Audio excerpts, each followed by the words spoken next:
خادم حسین رضوی ایسی شخصیت جس نے تہلکہ مچا دیا اپنی ایسی تقریر کرتے، ایسی باروب انداز اور ڈفرنٹ انداز، انڈیا تک کی خبروں میں ان کا ذکر کیا گیا۔ ایک معمولی سا گاؤں جو ہے، یہ اٹک کے معمولی سے گاؤں یکا توت میں پیدا ہوئے، اور یکا کلا جو ہے وہاں پہ ابتدائی تعلیم حاصل کی، اور 8 سال کی عمر میں جہلم سے انہوں نے قرآن پاک حفظ کرنے کے لیے 4 سال لگائے، اور ان کی 1966 میں پیدائش ہوئی تھی، تقریباً 54 سال تک ان کی زندگی رہی۔ لیکن اس زندگی کے میں انہوں نے اپنی بیان جو تھا، تقاریر جو تھی، اس کی بنیاد پہ بے شمار نام کمایا، سیاست میں بھی اور دین میں بھی۔ بہت سارے حفظ کے بعد انہوں نے تدریس کا جو طریقہ کار، جو اپنا عام محکمہ جو مدارس وغیرہ، ان میں بھی بہت ساری خدمات ادا کی، ان کے جو صدر رہے، اپنا جو درس نظامی کا وہ تعلیم مکمل کی، دینی تعلیم میں آگے بڑھتے رہے۔ لیکن ان کو صحیح کامیابی جو ہے 2017 میں تحریک لبیک کی بنیاد کے بعد توہین رسالت کے قانون میں ترمیم کی وجہ سے، جو انہوں نے دھرنا کیا بنایا فیض آباد میں، اسلام آباد اور راول پنڈی کے سنگم میں، جہاں پر انہوں نے ایک دھرنا دیا کہ توہین رسالت کا قانون اس میں ترمیم نہ کی جائے، تو وہاں سے ان کی مشہوری ہوئی، اور تحریک لبیک کا جو نعرہ جو تھا وہ پوری دنیا نے سنا، اور وہاں سے ان کا سٹائل تقریر کرنے کا، بیان کرنے کا، ان کا انتہائی منفرد تھا، کہ جو بھی لوگ تھے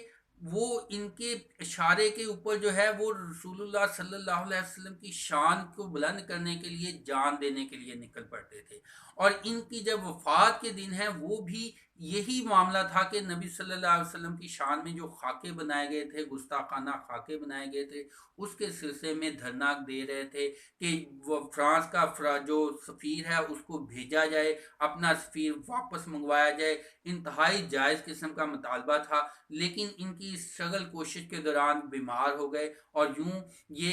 لبیک یا رسول اللہ کہتے کہتے اپنے اللہ تعالیٰ کی طرف رواں دواں ہوئے۔ لیکن تمام انسانوں میں ایک قوت اور جذبہ جو ہے مسلمانوں میں دے گئے، لیکن صرف ایک بات کا افسوس ہے کہ یہ کوئی ایسا نعرہ نہیں دے سکے جو کہ فرقہ سے، مذہب سے بالا تر ہو کے، فرقہ اور فرقوں سے بالا تر ہو کے تمام مسلمانوں کے لیے بن جاتا۔ خیر، جتنا بھی انہوں نے کام کیا، جتنی بھی ان کے